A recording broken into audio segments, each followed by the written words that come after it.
Yeah, he don't love you like I love you. I don't know about that one. Oh, I don't know.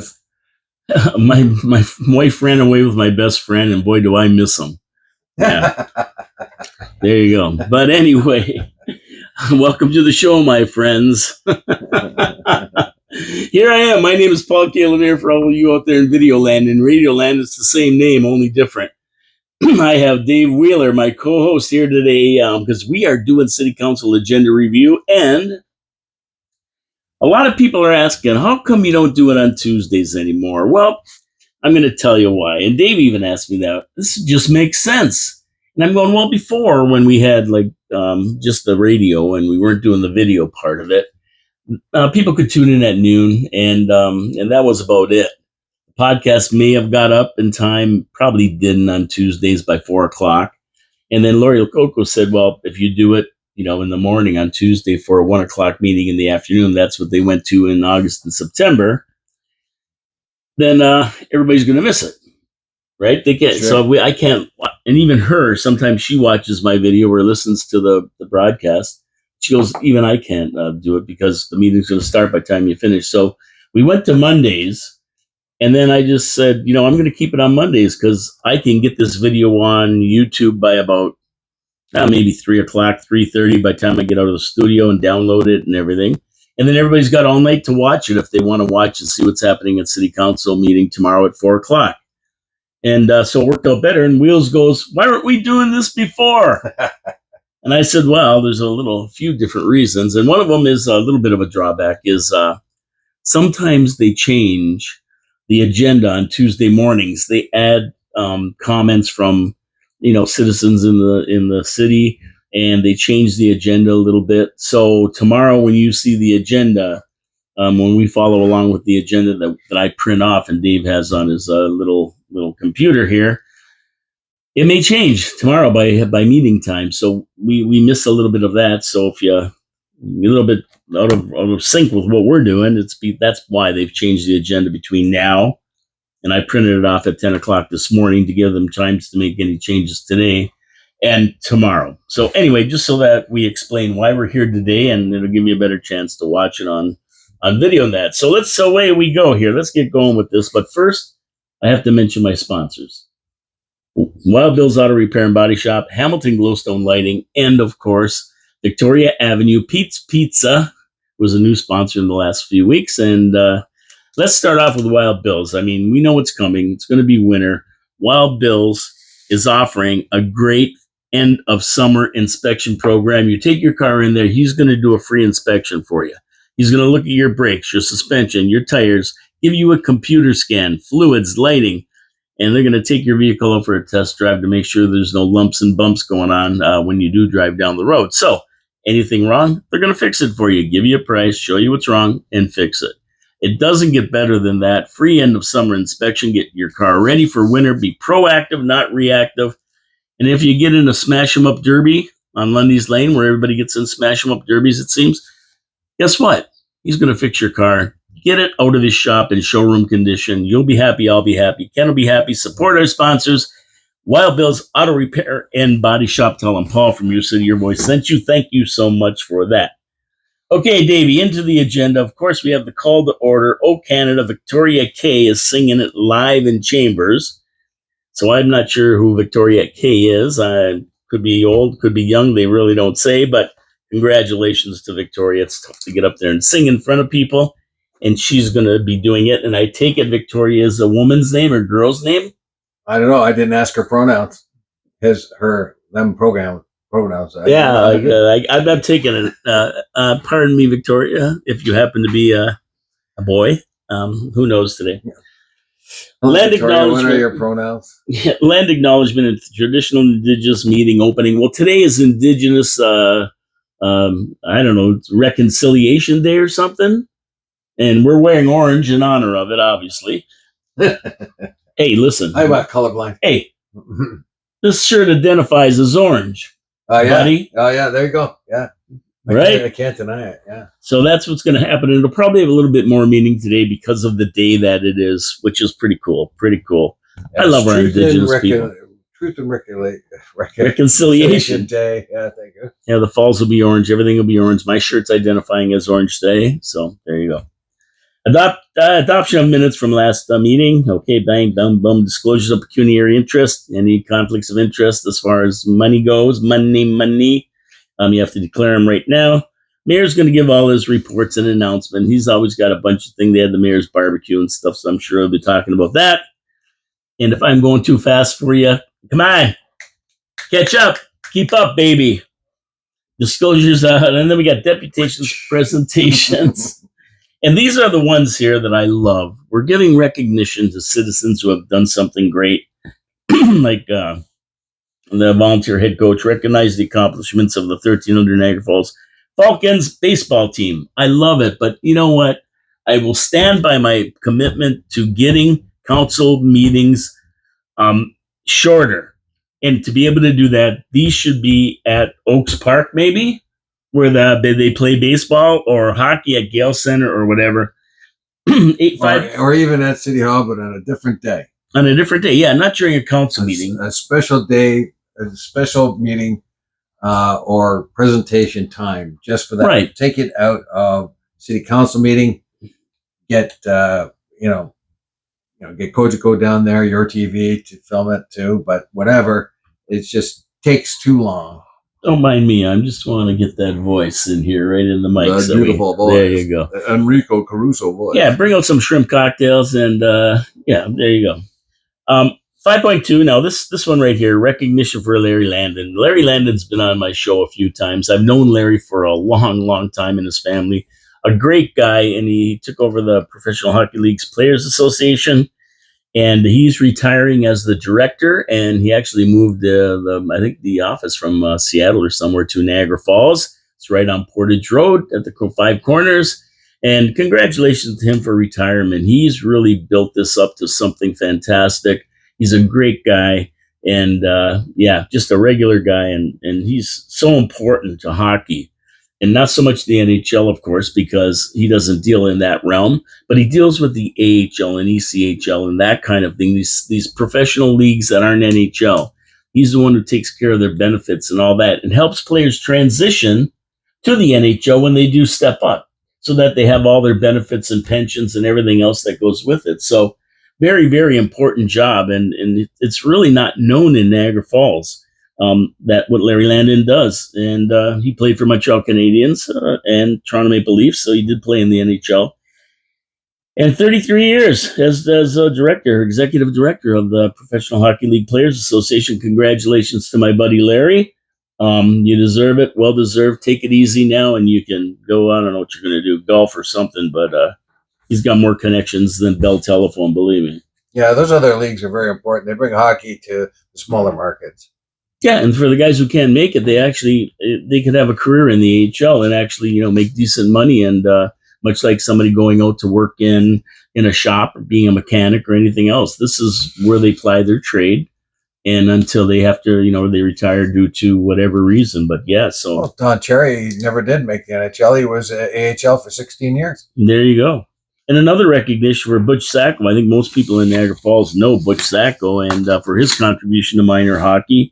And along with Vito Scaringi, he was former vice president of the Niagara Falls Minor Hockey Association, and had 35 years of being president of the Niagara Falls Minor Hockey Association, Minor Hockey League. So, these two guys have given it all for most of their lives to minor hockey. Congratulations to Butch Sacco and Vito.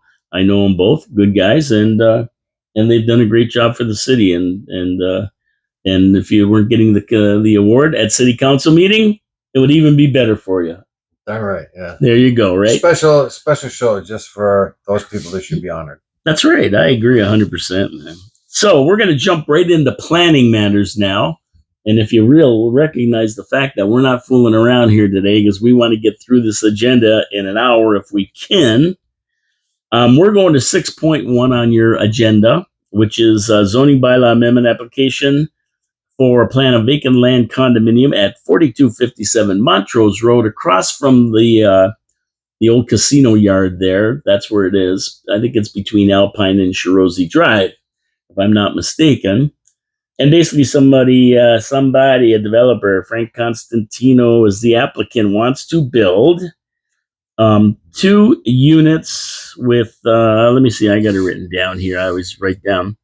Montrose Road, 10 townhouses in a very low density. It looks like a really nice build. So I've looked through the land. It's been approved, and the build looks very nice. It's not going to congest the roads or anything, and fits with that piece of property. And it's going to be 10 townhouse dwellings, 12 dwelling units, so 20 in all, in two blocks of townhouses. So I looked through it, Dave. I can't see anything wrong with it. It looks good to me. It's all right. That area is already developed. If you notice the neighborhood around it's already been there, so it's a natural fit.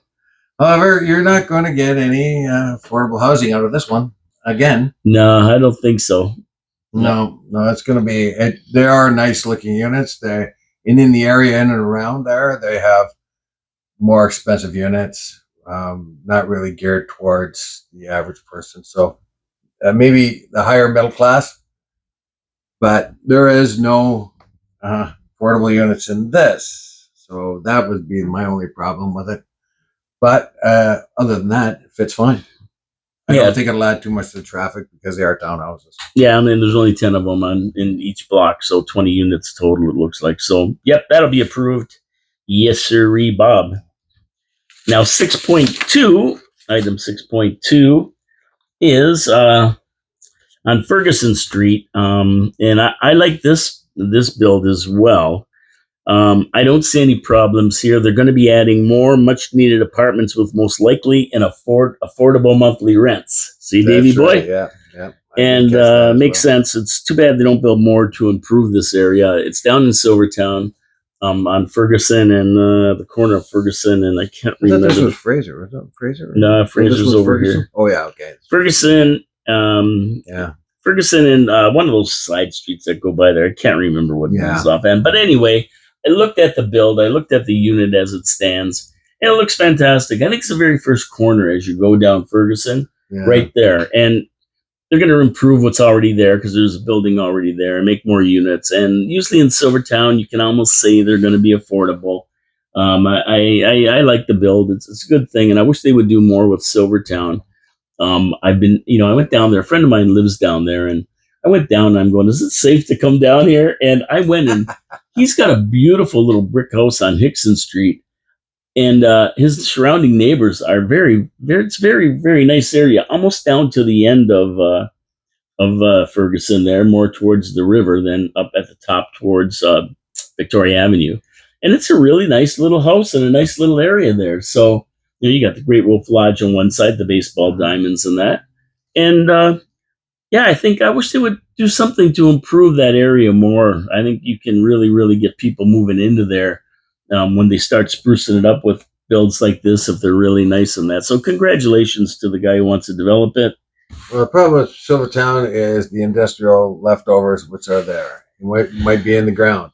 So you had Oneida, you had Burgess Battery, you had a bunch of different things in that area.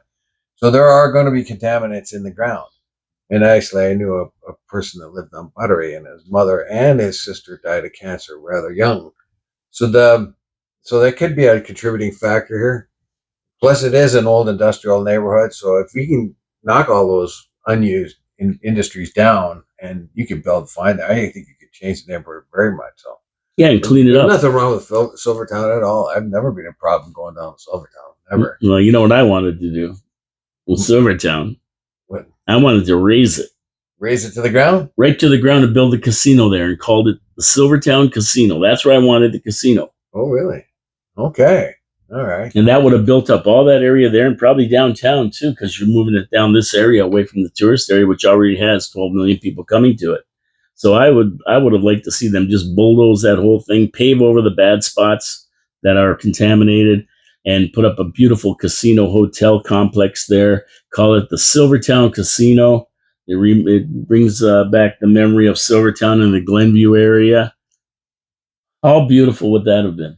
Great Wolf Lodge right there, more hotels around it. Build it up. Yeah, it would have been pretty good, but what do I know? I'm just a dummy behind a microphone. Yeah, we're going to put the people of Silvertown. That's the other thing. Yeah, we'll put them in Chippewa. Yeah. or Willoughby, maybe way far away. Wherever that Willoughby, Willoughby. But anyway, yeah, I'm glad they're doing that there, and I wish they would do more. But like you say, Davey, it's a touchy situation because of the contamination from cyanamide and the other industries that are there in Silvertown. I mean, a lot of people worked in Silvertown. That was a big industrial area when we were kids. Yeah.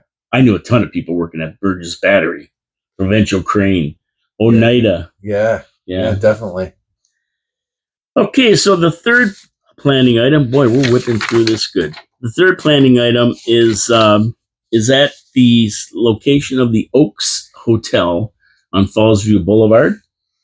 And this is an interesting one. This is a real interesting one because they want to. Now, I'm not sure whether they want to tear down the Oaks as it stands with the Applebee's and all that there and rebuild the whole thing or incorporate the existing Oaks Hotel in what they're doing. But either way, they want to put up 253-story towers on that piece of property. And it's quite a build, I'll tell you that right now.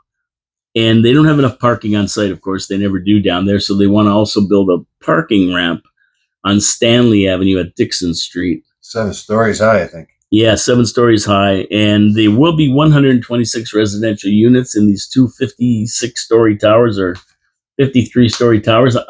Davey, I'm going to say right now they're not going to be affordable housing. Oh, really? In a shocker. Yeah. Oh, my. How could you have come to that conclusion? And when I look at these, I really, to be honest with you, if I was city council, I would ask them to come back with something better. And the reason is it's just 2 rectangular walls, monoliths, going up 53 stories. They're flat, and they're not really very good looking, if you want to be honest. They're just 2 square monoliths going up in the air. Yeah, typical concrete jungle thing. Yeah, and like with all the different, like you look at the casino, even how they built their hotel, and some of these other ones that are going up there, they're a little bit nicer than that. This looks like, like what's the cheapest way we can build it? Well, we'll build a 2 rectangle, like a monolith from 2001: A Space Odyssey or something, right? And they'll go straight up 53 stories, and one will be a city view and one will be the Niagara Falls view, and we could charge more with the Niagara Falls view, something like that, and I don't know. If anyone's in there and they get a place and they turn on a computer and Hal starts talking to them, get out of there. Yeah, and I hope somebody on city council brings that up, saying, we want like kind of a skyline that has different shapes and all that, just 2 big walls. I don't know, man. It just didn't strike me, and there's I think the Oaks is toast, though. I think they're going down. That's a replacement for Oaks, pretty sure. Yeah, that's what I think. And the Applebee's will be coming down. That whole lot there is going to be used for these 2 towers, and they're going to have, I think, commercial projects down at the very first floor and that kind of thing. It'll be stepped up to the towers, but I don't know, man. These are part hotel and part residential, right? Yeah, condo probably. Like expects the top floor is expensive condos. Well, I don't know what this is like.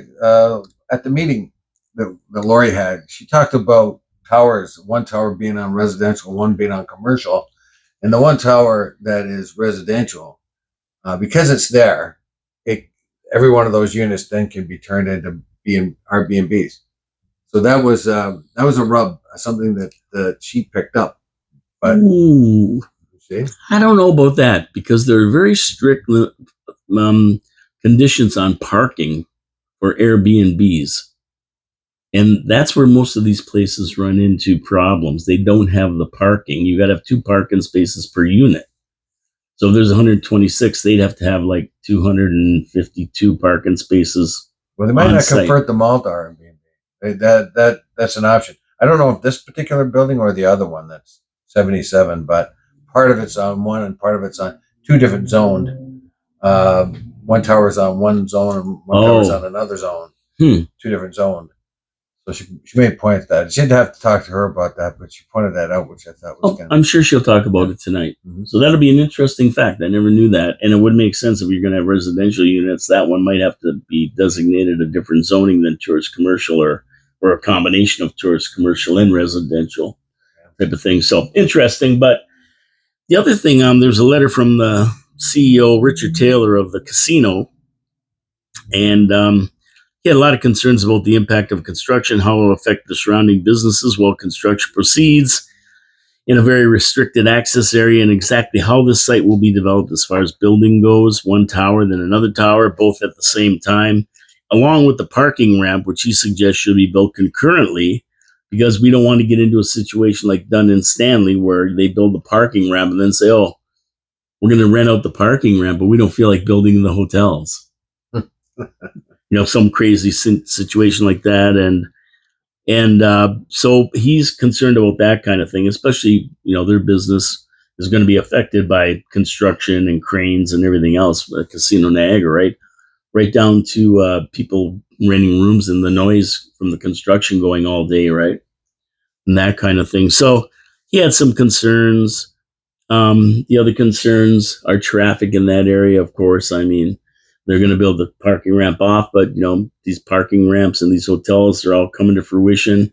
And we have so many that haven't been built in that area. I mean, we got a 77-story one going up, a 72-story one planned and approved. We have the one at the corner of Fallsview Boulevard and Murray Hill that's been sitting there for pre-COVID times, that with a big hole in the ground, never been developed. It was supposed to be. So, I mean, there comes a time when you got to say, like, before we can build any more, we have to get these other ones up. I mean, can you imagine 72 units, 77 units, and the one at that corner and the one where the old elephant parking ramp is there? They all get developed. It's going to be even worse than it is down there now. Madhouse. Yeah, and the Hilton takes up half the road because they got their patio on the sidewalk there, and buses there's only one lane going by the Hilton. Yeah. They took over the friggin' sidewalk. I don't know how that came to be, but yeah, so it looks like a traffic nightmare too. And you're talking about getting things done and sunset clause. John Ringo Bing brought up the fact that all they have to do is move a pile of dirt from one place to the other and say that they've been working on it. So it could take 10 years to do it, but all they have to do is take the same pile of dirt. Well, metaphorically, really, you just take it from one place to another place to say you're working on it. Yeah. So, that we've got to find a way as a city council to force these guys to do these builds, to get them done, because there's so many on the books right now. And I'm sure the staff and city council, I don't even think they can keep track of how many approvals they've given for builds, and none have been done. The only one I ever saw done myself was that one on McLeod Road where the old church used to be on the corner of, I think it's Ann Street, or that little street coming out there, but Ann's the street behind it, maybe. Oh, yeah. I'm across from the fire hall. They built that and it looks exactly like they planned. The planner said it would. It's beautiful. But other than that, I mean, there's a lot of builds that still have to be done in this city, right? So it'll be interesting to see what they do with that one. But well, they all have sunset clauses on them. Thank goodness. But I don't know how much teeth. So if you have a sunset clause and you don't abide by it, first thing you do is go for an extension, right? So you come, are you gonna refuse an extension? And then if they don't build, what are you gonna do? Remove their ability to build it? Say, okay, the plans are no good. Now you have to resubmit. Yeah, I see. What they do in New York City in a lot of these builds is they charge a percentage of the total cost of the build. So if a build's $1 billion, they want 100 million left in trust with the city, and they get parts of it back as the build proceeds. Good idea. And if they don't build it, New York City keeps the money. Like, it's a percentage, 5%, 7%, whatever it is. And I think we should do the same thing. We should say, if this is a $500 million project, right, we want like 5% of that, or 25 million sitting in our coffers, and we'll start doling that out back to you as you proceed with the build.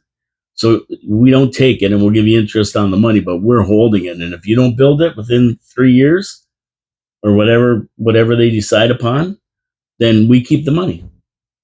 Well, the argument's going to be, isn't that an impediment to developers? They're less likely to buy the land but not develop it, that kind of thing. Well, I mean, how many times do you have to get screwed by these guys before you say, hey, no, it isn't an impediment. If you want to build it, you're welcome to. You're going to get your money back, but these are our rules. I mean, so I don't even know if it's legal. So, that's another thing. I'm just talking here of ideas, like coming up with ideas maybe to help us get through these builds.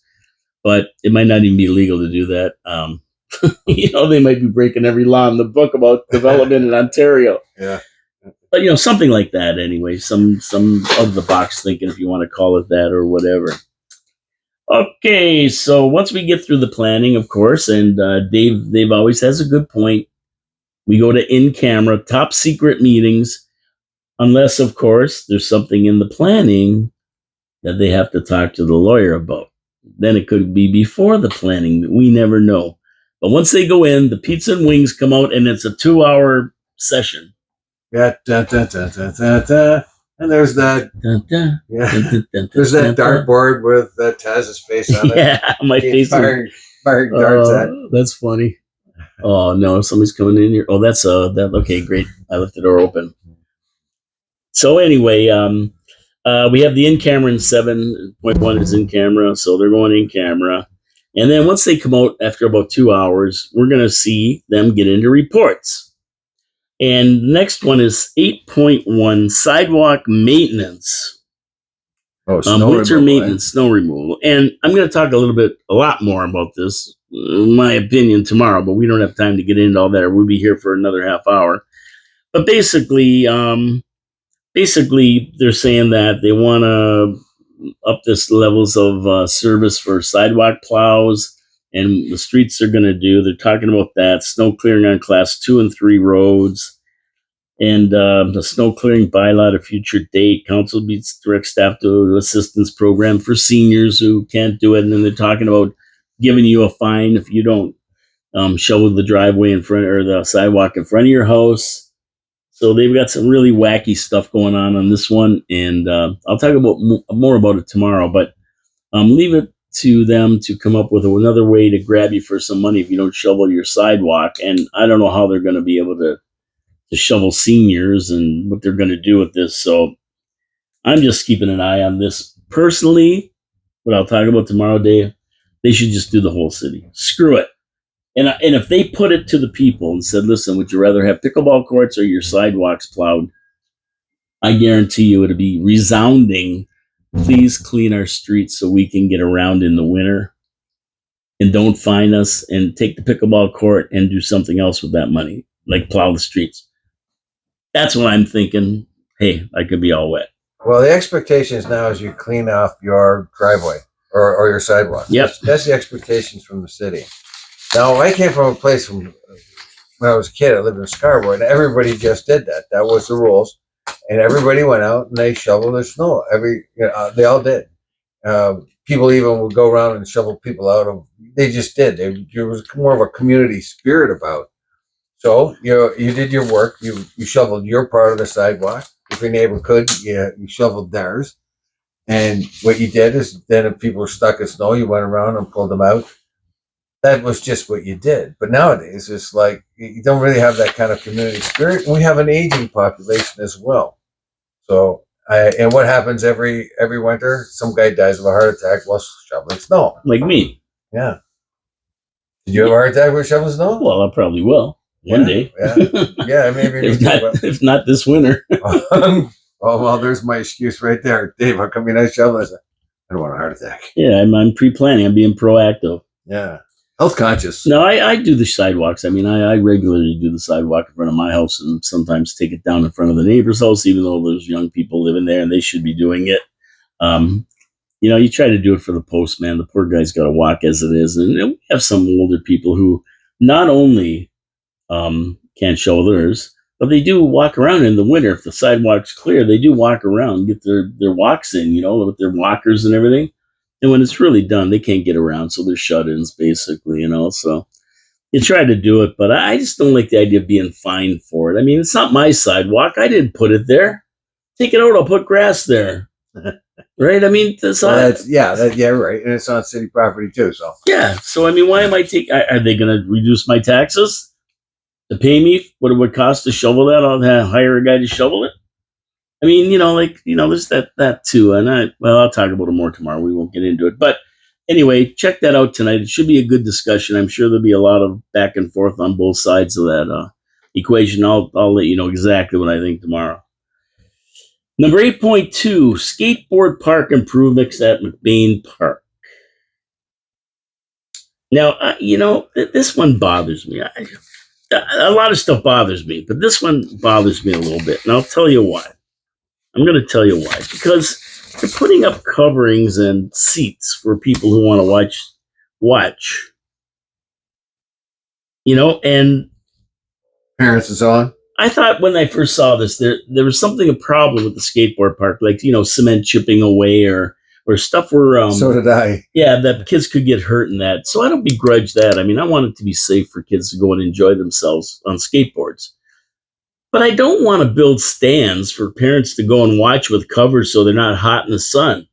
I mean, they're going to spend, what did they say they're going to spend on this? Like 137,000 fazools. Is it that high? I thought it was 90-something thousand. 137,000. A shade structure and expanded seating.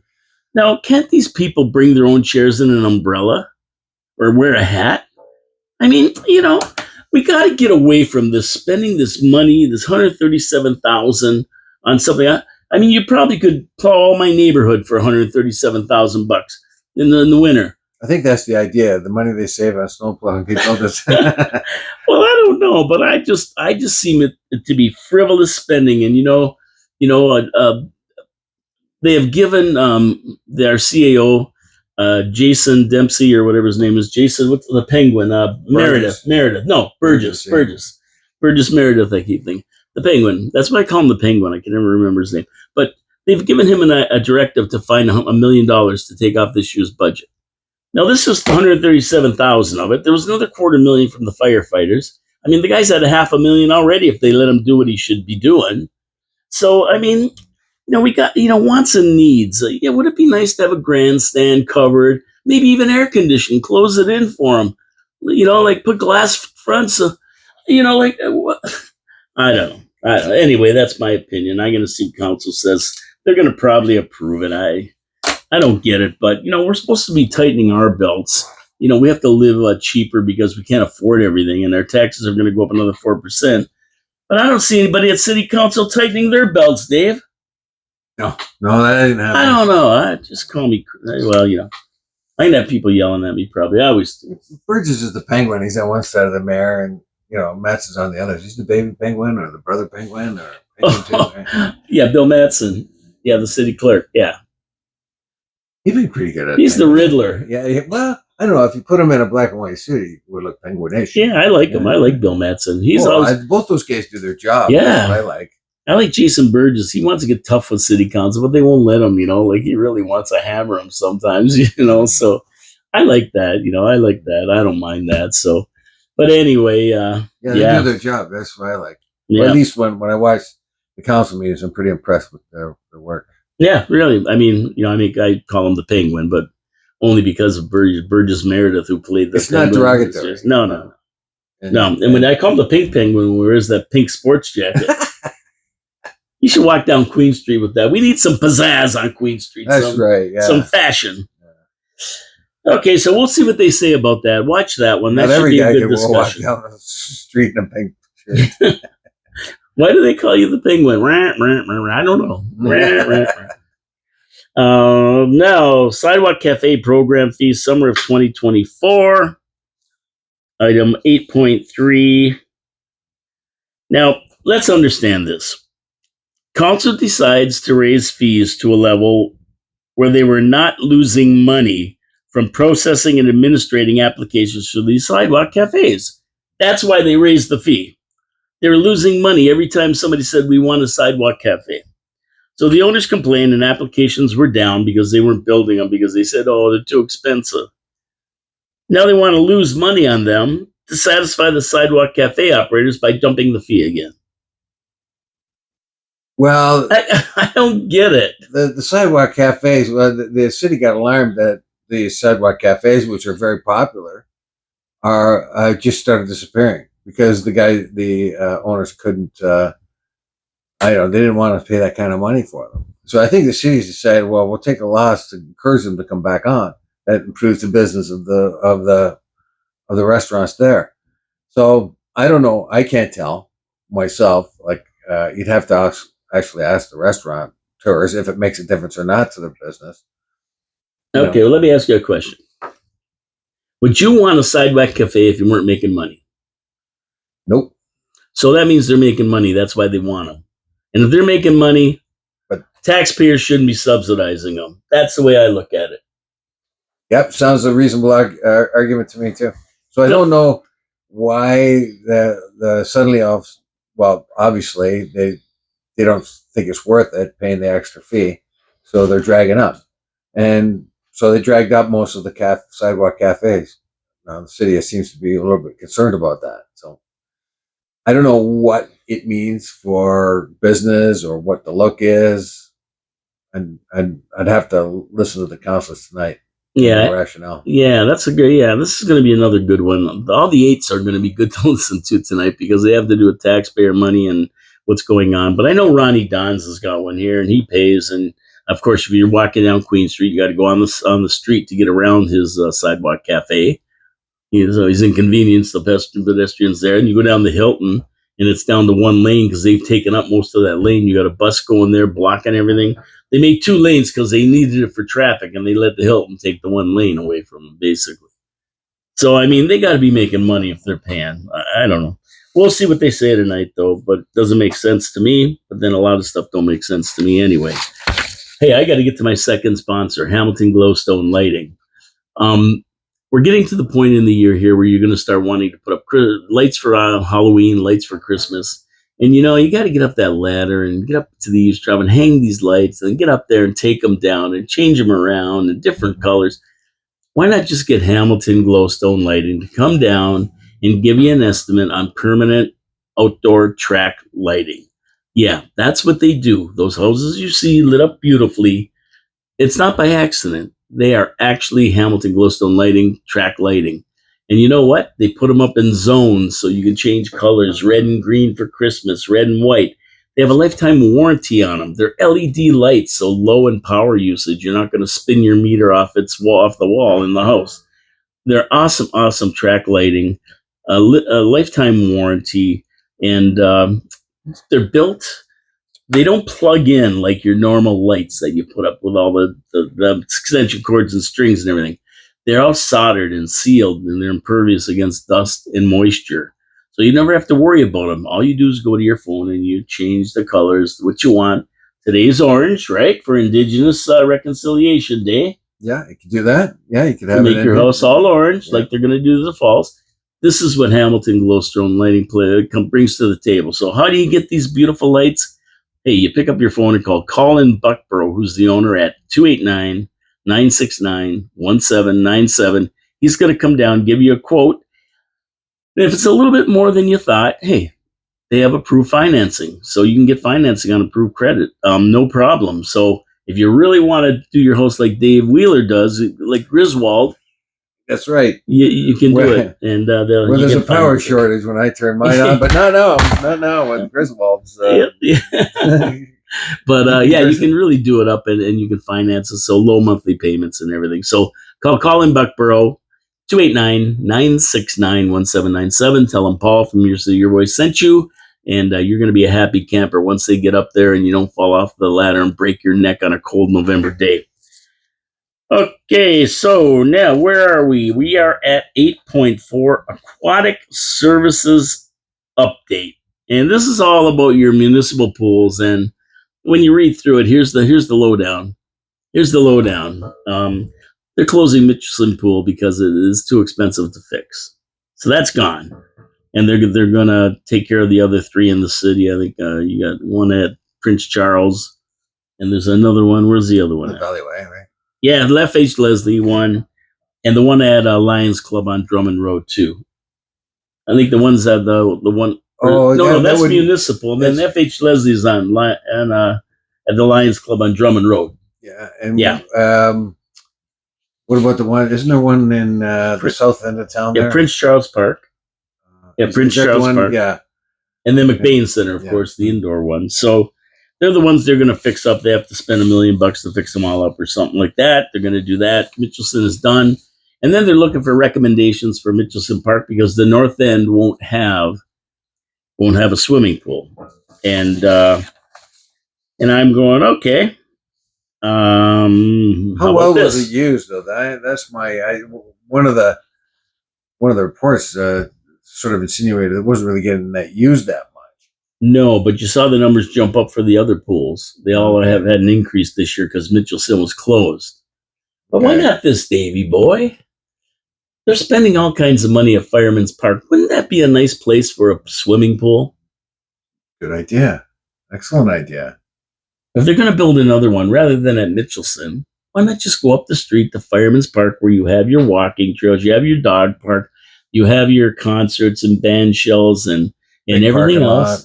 parking lot. You've got everything there, and you could put a nice pool right in there. I think it's a perfect place for it in the north end. Splendid idea. Splendid idea. Splendid, old chap. I say. I say, old chap. So anyway, that's what I think. Once again, it's just me, but I'm just thinking aloud here. You're going to put one in again, and they want recommendations for Mitchelson. Forget about Mitchelson. Put a little playground or something in there. And if you want to build a nice pool and splash pad, maybe Fireman's Park, which is turning into one of our major venues for Canada Day and a lot of other events now. They're developing it beautifully. It would just make sense. Yeah. Yeah, it was a good idea. Yeah, I So wouldn't we'll go see. there, but We'll see what they come up with. Now they're going to have to put something in this park because it's a good neighborhood there. I mean, it's an aging neighborhood, but it's going to flip, right? It's going to flip to younger people. They're going to have kids, and so to have something right there for the kids to play with, it's makes it sense. makes great. It's a big, beautiful park. Yeah, and they've got a lot of amenities there now. Yeah. They've moved a lot of stuff to there because it is so beautiful and it's a great location. And that would be just a real nice place for a nice pool complex, and maybe a splash pad, a pool, and the regular playground with it, much like FH Leslie Park, or not Leslie Park, a municipal swimming pool. And isn't that Leslie Park? I don't know. I get confused. Oh, the one on Valleyway it is, Leslie, I think. Yeah, isn't that FH Leslie? And then you got the Lions Club pool. Yeah, so spend money fixing them up. Get rid of Mitchelson. Move it to, if you're going to build it and earmark money for it, build it at, I would say Fireman's Park would be my choice. Anyway, that's what I don't think. substitute the river for a cold dip. No, we finally, don't Chippewa Creek. It's too dangerous for normal people. But it's not too dangerous for Chippewa people because they know that creek like the back of their hand. They're creek dwellers. Okay, 8.5 homelessness costs. Now we're going to move this over to Davy Boy. I didn't look at this too much because I know it costs a ton of money for homelessness on many levels. But Davy's got some numbers in that, and I'm gonna hand that over to you for this one, Davy Boy. Okay. Now, it might not come to anybody's surprise that the homeless people cost us a lot of money. It costs the city a lot of money. Now, normally when we think of homeless people, we think, oh well, we should, and how we normally respond to them is with kindness and make sure they get fed at the soup kitchen. We try to find shelter for them at night and all of that. But in the long run, homeless people are quite a cost. They're doing a lot of damage. They're costing the city a lot of money, and the city has taken a view of how much the homeless people do cost us, how many there are. There are 338 homeless people, I think it says in here. Wow! And they cost us a conservative $520,000. Basically, each homeless person that's out there costs the taxpayer $1,500 a year, and that's conservative because they don't add in the amount of fire services or emergency services that come on calls, healthcare, how much damage they're doing to buildings, and when they go into them, the cemeteries are quite a mess. City places all along parks and whatever are quite a mess. And that is reducing the morale of city workers as well. So it has more than just a cost effect. So the homeless are in are having a huge negative effect in Niagara Falls, as they are in other cities like St. Catharines, even worse. This is costing us. It's degrading our services. It's the people who live in around it, the businesses that have to deal with it, have to clean up their mess, including feces and urine and anything else they might do. And it seems to be something that cannot be resolved. And there are very, very few success stories out of the homeless situation. How do you now deal with it? And us outside of this report, and well, I'll read it. The frustrating aspect of these costs is that there is a small segment of the population that's creating a significant disruption and cost to the operations of the city and the quiet enjoyment of the city by residents. Niagara Region, Niagara Regional Police Force, all along with several social services agencies in the city of Niagara Falls have extended significant resources to address the resident issues and try to solve the core underlying issues of individuals suffering from homelessness, mental health, or drug addiction. Though there are many success stories from these efforts, it's difficult to see actual improvement overall, and the residents' frustration is increasing. I have heard from other places, I've heard this being discussed and read things that they're actually thinking of making uh, drug possession a crime again, so that they can take the people, drug addicts at least, and put them in some sort of place where they can't get drugs for a period of time. It There is no solution here unless these people get treatment, and of course they refuse treatment. They have rights, but if we don't have some sort of law against what they're doing, they will continue to expand and continue to be a tremendous drain on the service on the city.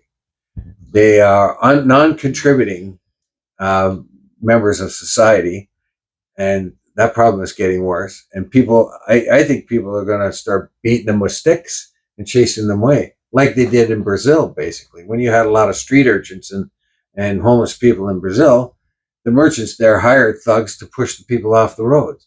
Is that going to happen here? So there has to be a means by which to address that, and there has to be a humane way. And I'll leave it there, but we can see that this is just going to be a growing problem, and it cannot get resolved unless those take treatment, and they can't take treatment unless they're forced to take treatment.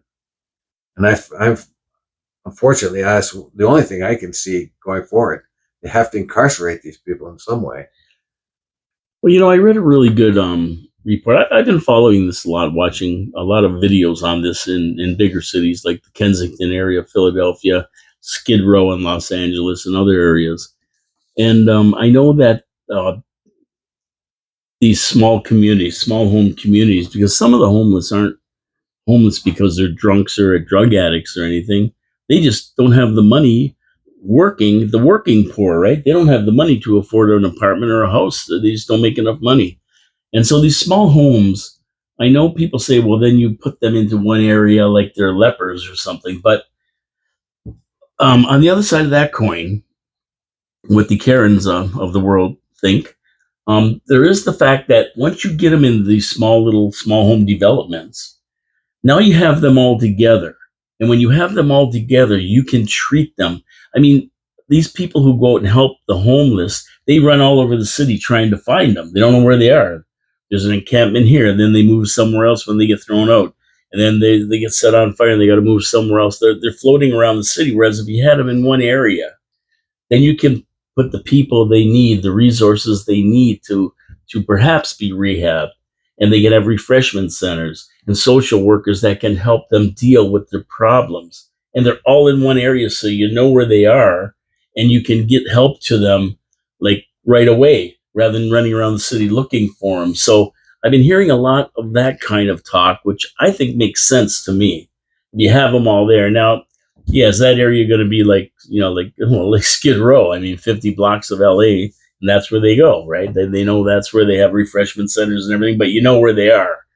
And of course, residents who have them wandering around their neighborhoods, like on Summer Street there, of course, that would get rid of that problem because they have somewhere to go where they can get help. And like, yeah, I understand what they're saying about lepers. You don't want them to be outcasts of society and that, but Well, they are that's anyway. that's what they're going to be because they're they already are becoming Yeah. pariahs. Yeah, the Gale Center it opens to them so that they can have showers and laundry services and stuff like that. But they cause problems there, and anywhere they go, they cause problems. Not each one, but there's enough problem people among each one that they cause problems, and they cost the city a lot of money. And unfortunately, we're allowing these people to have a life. We feed them, we clothe them, and all that other stuff. We allow them to have a terrible life and not resolve to help them resolve their problems. They will continue to have those problems, and they will not. It's like, will a drug addict stop taking drugs unless they have help? No. Almost necessary. No, you can't. You can't do it unless you don't have help. It's impossible. It's like trying to tell somebody don't drink water. It's just, and I don't know. And yeah, it's what they do. yeah, so they're not thinking properly. Mental health, addictions, whatever else. There has to be a way of solving this problem. What we're watching is a lot of people making a mess of the town and living an uninspired life.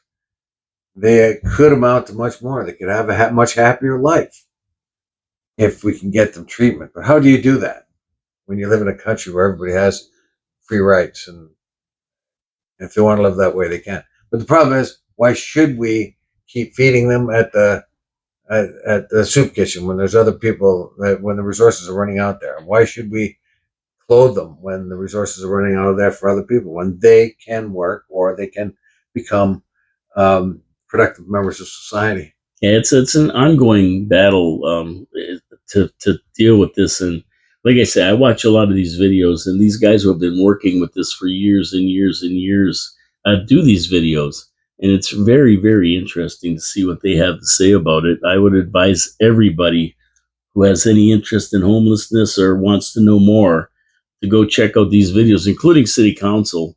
What we've been doing for the last 20 years or so isn't working. The situation's getting worse, not better. So that proves it's not working.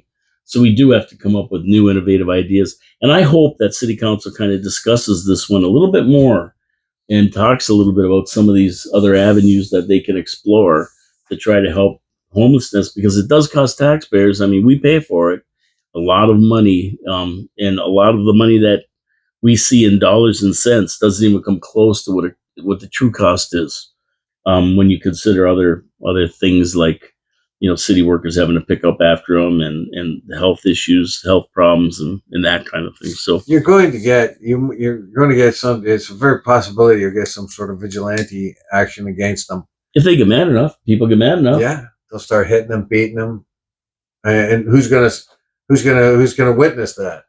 If you get a couple of guys in your backyard crapping away and using and knocking over your barbecue, and you and your buddy beat the crap out of them, who's going to tell on you, right? But those people aren't going to come back in your backyard again. Is that what we have to do? Yeah, you don't want to start that stuff. Yeah. No, we'd rather help them out and get them off and get them back into society. I mean, I see that kind of thing will start to happen, though, and that's my fear. it happens in big cities. Yeah. They wander around beating the hell out of these people for no reason, right? Well, as I said before, some of the cities in Brazil, the merchants hired up gangs of guys just to beat the snot out of the street people. How sad is that? Man. Just to keep them off that street. Okay, let me get to my third sponsor before we move on to the consent agenda item number 9. And my third sponsor is Victoria Avenue Pete's Pizza. And if you guys want a good pizza, Pete's Pizza is a place to go. I'm a little bit of a snob. I don't eat a lot of different pizzas around town because I don't like them. But that's one of the ones I do like, and I do go to. They use an old Italian family recipe for their dough and their sauce, and everything. The guy who owns it, Mike, he's worked in an Italian restaurant for 15 years. And I told Mike, I said, well, I can't, I can't take you on as a sponsor unless I like your pizza. I won't have any passion to make it sound good for you. You'd be wasting your money. But I went and Plus, I don't like lying. yeah, well, exactly. So I went and tried his pizza. It was really good. They used the Mancini family recipe. Reno Mancini started pizza 40 years ago in St. Catharines. I know the guy; he's a great guy. And yeah, their crust is very, very good. Their dough is great. Mike knows how to make the pizza, the right ratio of cheese to sauce. The sauce is really good. Yeah, I mean, they make a fantastic pizza. Cook it just right. It's not thin crust. It's not thick crust. It's that real nice in between. And but they don't stop there. I mean, they have subs, poutine, panzerotti. They have weekly specials, and they also have combos. The pizza and wing combos. So right now, because it is their 40th anniversary, to the end of the year, they're offering 2 medium pizzas with 3 toppings for $25 plus tax. That's pretty darn good. You can't beat that for a good pizza. Now they've also extended their hours, so guys like Dave can get there in time. They're open until midnight on Sunday to Thursday, and then they expand the hours to 2 in the morning on Friday and Saturday. So remember when you used to go over the river and have to come back, those late night munchies from the Bellevue and stuff? Oh, yes. Indeed. Now they're open, and there's not a lot of restaurants that are open past about 11 in Niagara Falls. It's hard to find a place. Pete's Pizza, Victoria Avenue. Give them a call, 905-374-2222, or you can order online at petespizzavictoria.ca. You can place your order online. Give them a try. Go get one. Your pizza awaits you. Indeed, yeah. I love Pizza Hut. To be honest with you, I had a piece of their pizza this morning. I do the cold out of the fridge deal. And I love cold pizza. And I cold right out of the fridge this morning at 9 o'clock. I had a piece of their pizza. It was freaking great. I love it. I mean, that's it. I have that and a cup of coffee before I come to the show here. Maybe a bowl breakfast of champions. Yeah, it's got everything. It's got your grains. It's got your vegetables. It's got your dairy, and it's got your protein. I mean, with the pepperoni on it. That's right. It's got everything. It's got every food group.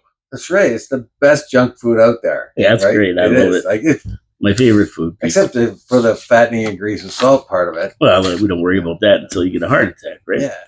That means you don't want to shovel any snow. That's right. That's why they got to do our sidewalks. My favorite food is pizza. 9.1. Funding opportunity. FCM growing Canada's community canopies. We always hear about canopies. It reminds me of a Three Stooges skit with the canopies. Canopies. But we want to keep the forest canopies going here, and they're going to plant more trees. And it looks like they're going to get some kind of a grant for $50,000 or something. Yeah, this is from the Federation of Canadian Municipalities. There you go. FCM. I looked them up. I tried to find where their funding is coming from. Well, taxpayers. Where else? But I didn't see any connection to government. I looked on their site. Maybe they have. And they look for donations and stuff like that. And it looks like part of it is a volunteer group. And that's hard to say. It was hard to find out exactly who they were right off the bat. So it'd be interesting to know who they are and how much. And I assumed that they were getting government money, and I still assume that, but I couldn't see the direct connection. Well, anyway, they're gonna get $50,000. They got to put it in an application, so they're gonna prepare, put it in, and see if we can get it to plant more trees. And I don't see anything wrong with planting trees. I like trees. Trees are good. Yeah, I like trees. I'm not a tree hugger, but I like trees. They use them to fight climate change, but there's a big problem the way they've been doing that. They've been planting the wrong trees in the wrong places, and it's not doing what it's supposed to do, so that has to be better planned. But any tree that I would rather see indigenous trees that are of the area planted, ones that have lived here in the Carolinian forest forever, those type of trees, that would suit the place more, I think. So that's a short topic, 9, consent agenda. There's only one thing to consent to, and that's that. So we're out of there. We're in the communications and comments of the city clerk, who's Bill Mattson. What'd you call him? Mini Penguin? Yeah, baby penguin. Penguin too. Baby pen. Yeah. Baby shark. 10.1, proclamation request, fire prevention week. Yes. Let's do that. Niagara Falls Public Library. What's that? Library Week. Yeah. Canadian Public Library Month, October. Okay, yes. Township of Lake of Bays. Yeah, this is Provincial updates to Municipal Elections Act. yeah, they're just pushing for improvements on the Municipal Election Act. They said the act is old and has to be updated, and it's not really working that well for them, and they're kind of looking for a little bit of support along that line. Okay, well, we'll say okay. We'll receive the report, the report, approve it, and file it under G. Township of Lake of Bays. So 11, communications and comments of City Clerk Bill Matson. Oh yeah, this is interesting. 11.1, you may want to look at, because see, if you remember a few meetings ago, they put in this thing where they don't have to accept these things from residents that are frivolous and that, and it was meant frivolous integrity commission type stuff. Yeah, and it was meant to dissuade one guy. It was against one guy who was always doing it, and the guy is in 11.1 when he launched an investigation report from the integrity commissioner and into a comment by Wayne Campbell, Councillor Campbell.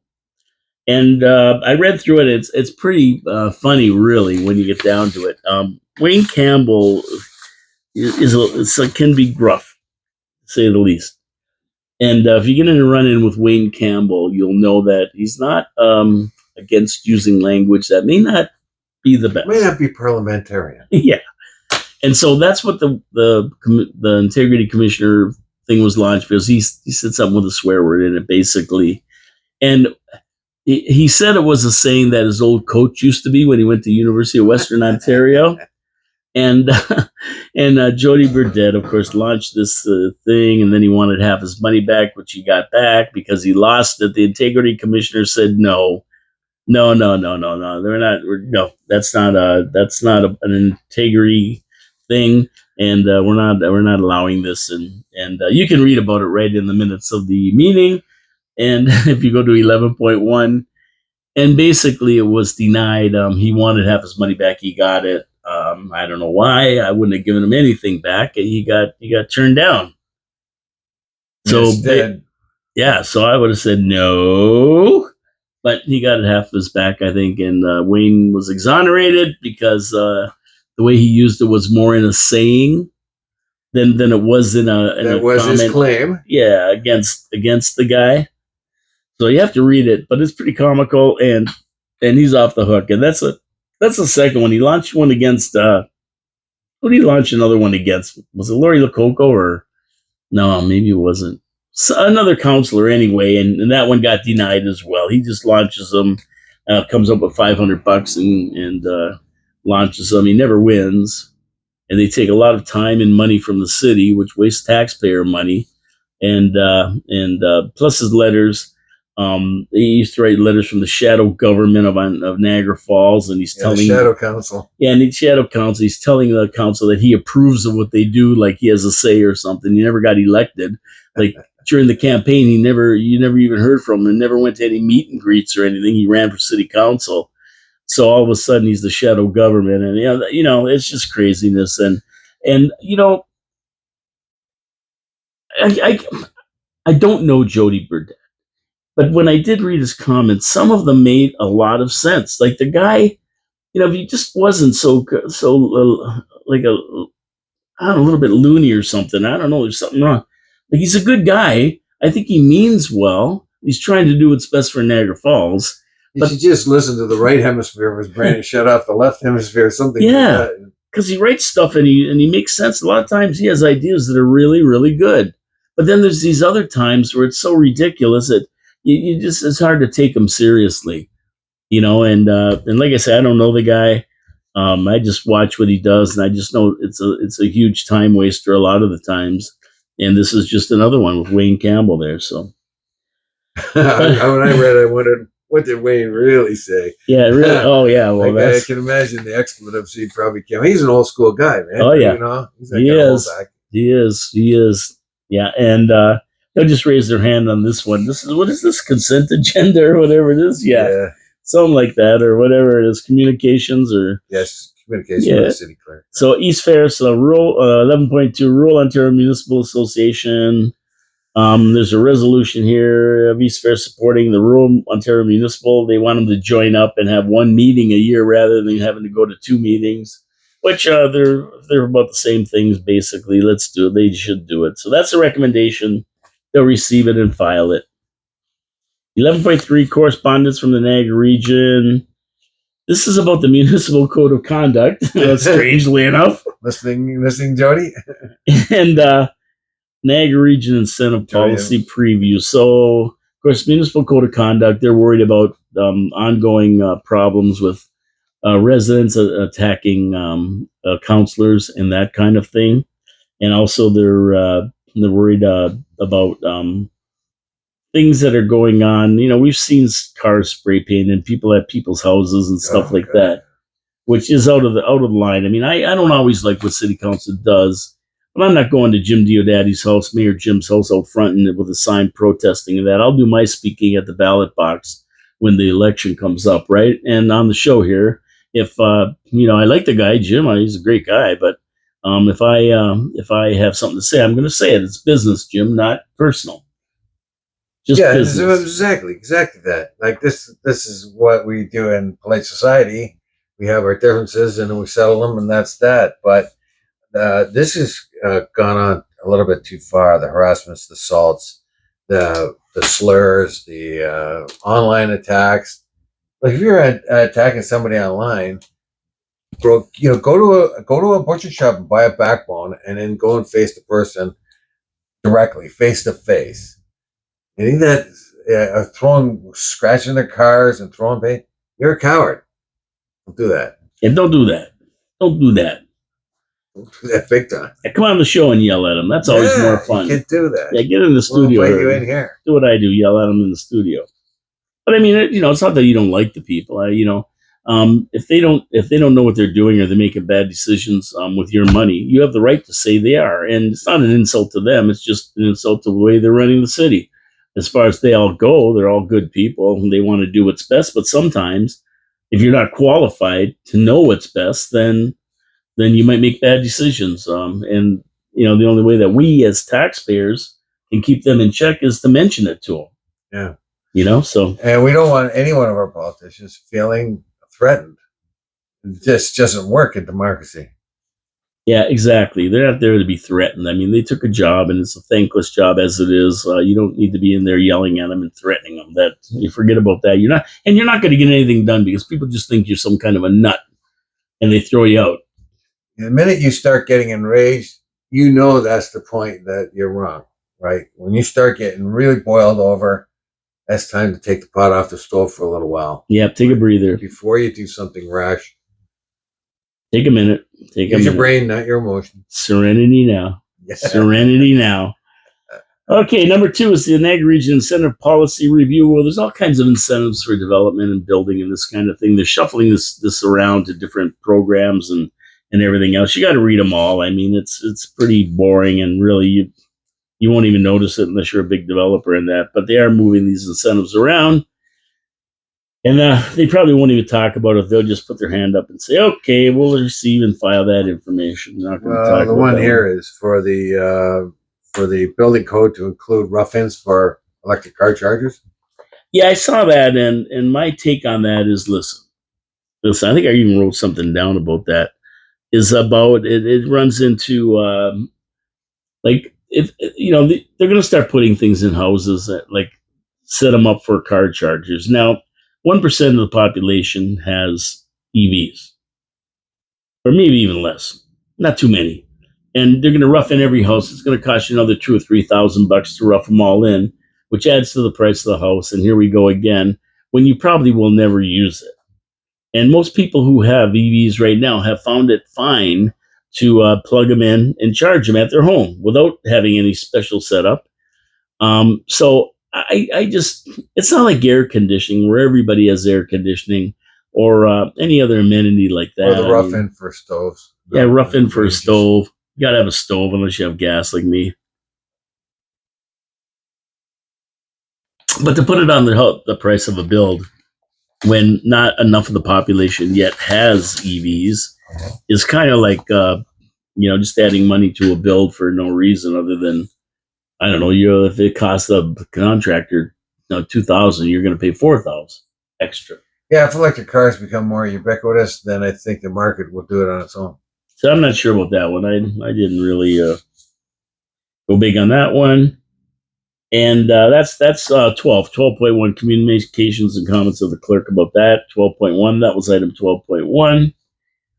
And that city moved by John Brucato, seconded by John Morocco, that city council consider resending a resolution to the province to look for rough-ins for future homes. I guess they're anticipating a huge thing, but they're a little bit behind the times, these two, because every major company that makes EVs is now out of the EV business. They're done with them. Volkswagen, Stellantis, GM, Ford. They have 2 or 3 million cars sitting on in big fields around North America because they can't sell them. And now they're going to quit making them. All these plants that they've got, the government gave billions for, are probably not going to produce anything for at least another 4 or 5 years when we see where they go. I take it the market is saturated. In other words, anybody who wanted an EV has already got it. Other people don't want it. They want gasoline.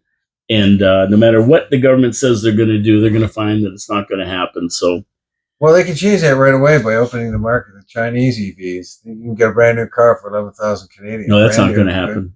Yeah, I know. You see, there's the dilemma. You want to clean up your air really fast. Well, okay, you can do that by bringing in Chinese EVs because they're a dime a dozen. You know what? But we won't do it. You know what? The UAW and Unifor would do if they brought in $11,000 cars. That's right. They tariff the what out of them, the Wayne Campbell word out of them, and and they'd be costing you the same as the cars now, 40 or 50 grand with tariffs. Yeah. So, but the Chinese own the EV market everywhere else. Yeah. And it's a growing market for them.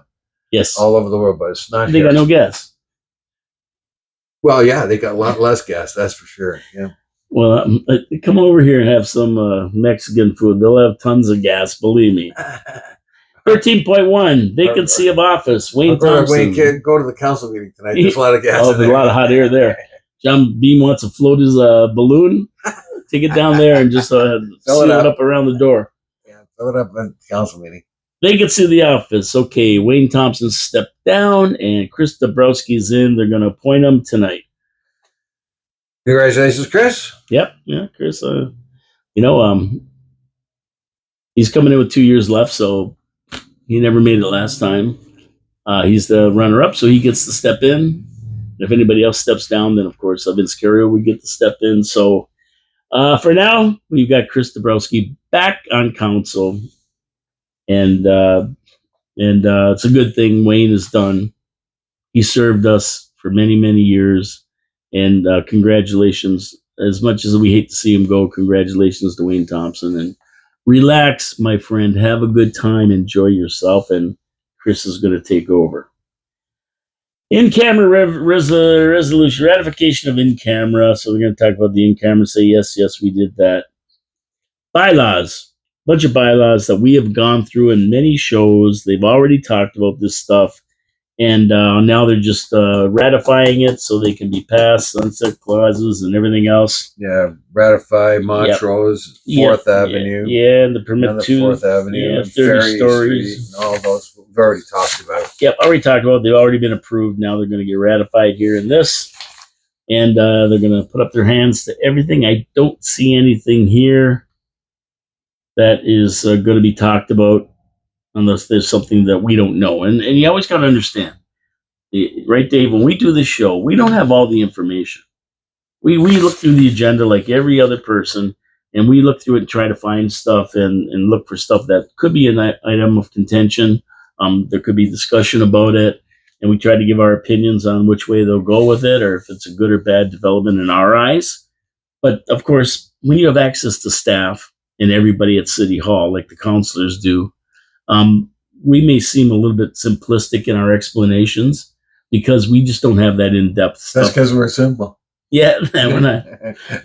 Very simple people. But Yeah. we just don't have the access to the information, right? So we do the best we can with what we have. So if you go to a meeting and say those guys are goofy, they never even knew that. Well, man, we don't have access to the information like the counselors do if they bother to do it at all, to No. use it. Well, this is a good heads up for everyone out there that they get up to speed, particularly if they plan to watch some or all of the meetings later on.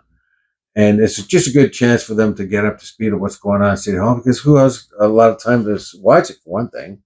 And for the next part, it's kind of like a prelude to the council meeting, so you have a better understanding of it before it even begins. And you can pick out the highlights of it. Like there's a lot of stuff that'll put you to sleep. Like a 4 or 5 hour meeting, probably 3 hours are blah blah, but there are a couple hours with planning and taxes and budget and that kind of thing that are very important. That you should be knowing about and watching. So that's what we do. I mean, we both came from middle class families, That's right. right? That's right. And right now, What that has to do with anything, I don't know.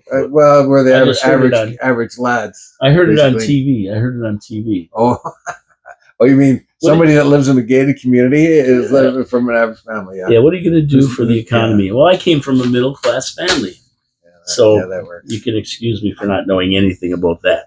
Anyway, we're out of here, Davey boy. That's the adjournment. Number 17 is adjournment. It's all over. We're out of here, and so is council. I anticipate a 5-hour meeting, 4 to 9, 9:30 maybe, unless we get a little bit of grandstanding and other nonsense, and of course the mayor's remarks and that kind of thing. If they get extended, then it could be longer, and a couple hours for the other meeting. It could be 10 o'clock.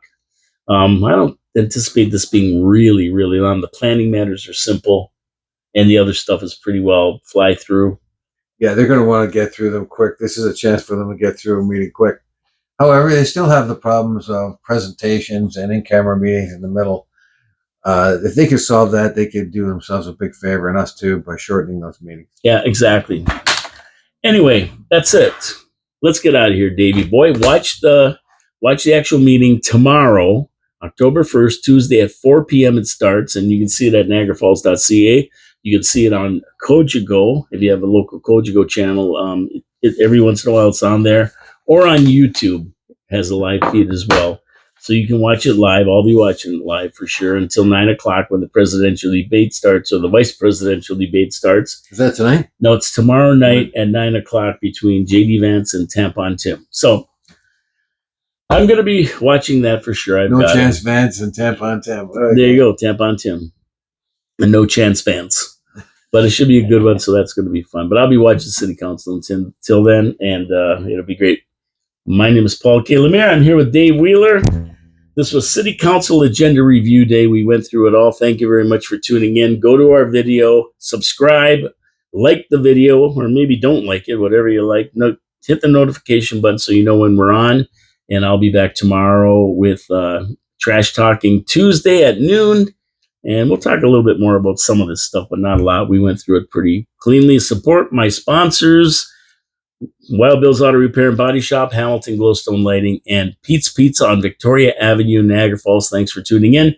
I will be back tomorrow at noon on Your City, Your Voice. Thank you so much for coming in, Dave. Really appreciate it. See everybody. Bye-bye.